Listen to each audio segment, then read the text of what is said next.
So here's a quick tutorial of what you can do when submitting a budget request for the 2020-2021 school year.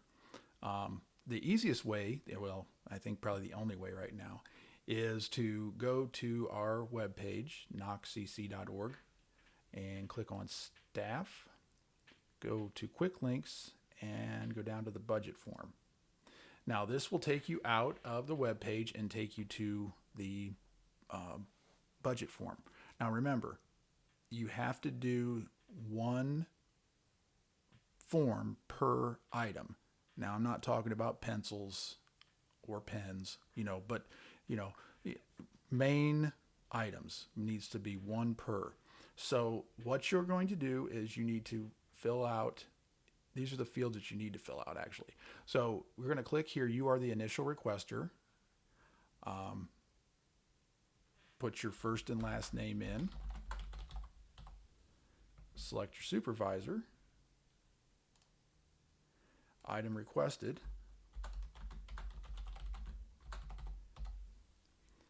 Type of request. Now this is going to be based on where it's going to go. If it was a curriculum item, it will go directly to your supervisor.